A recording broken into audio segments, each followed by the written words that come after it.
Hello, કેમ છો બધા?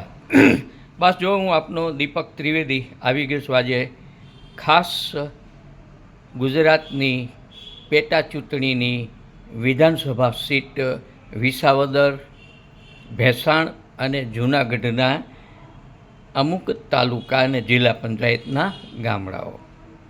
આપ સૌને ખ્યાલ છે, પેટા ચૂંટણી ઘણા મહિનાઓ સુધી લબડાવીને અંતે આપી એનું કારણ છે કે ઓલા બે તો જતા રહ્યા હતા દગો કરીને, અને પછી સરકારને થોડીક મૂંઝવણ હતી, પણ રહીને આપી. એટલે પહેલાં તો તમારું જે દુઃખ છે એ બદલ હું દિલગીર છું કે તમને 1.5-2 વર્ષ ધારાસભ્ય વગરની સીટમાં તડપાવ્યા.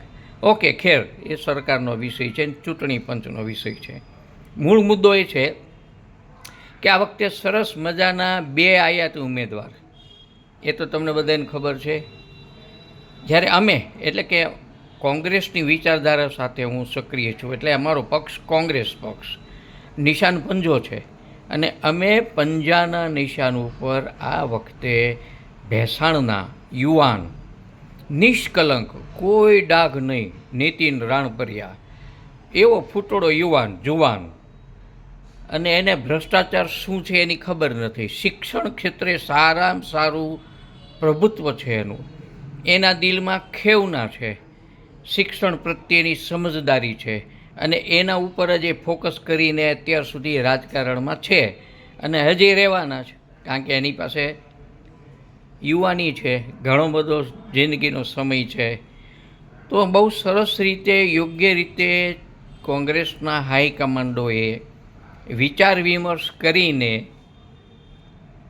નીતિનભાઈ રાણપડિયાને ટિકિટ આપી અને આ તમારી પેટા ચૂંટણીમાં ઉમેદવાર તરીકે ઊભા રાખ્યા છે. હવે આપણી બધાની પવિત્ર ફરજ શું થાય કે તમે વિસાવદરવાળા આયાતીને તો કોઈ દિવસે જીતાડતા નથી, તો હવે તમારા જ ઘરનો, તમારો જ છોકરો ગણો તો છોકરો, વડીલો માટે, યુવાન દોસ્તો માટે ભાઈ ગણો તો ભાઈ, દોસ્ત ગણો તો દોસ્ત, માતાઓ બહેનો માટે દીકરો, આટલું સરસ અને સરળ વ્યક્તિત્વ ધરાવતો ઉમેદવાર જ્યારે તમને મળ્યો છે, તો આ વખતે ચોક્કસપણે તમે લોકો વિચાર વિમર્શ કરી, ગાંઠ બાંધી અને કોંગ્રેસ પક્ષના પંજાના બટન ઉપર બરોબરની આંગળી દબાવીને મતદાન કરજો, જેથી કરીને તમારા સપનાઓ સાકાર થઈ શકે વિધાનસભામાં.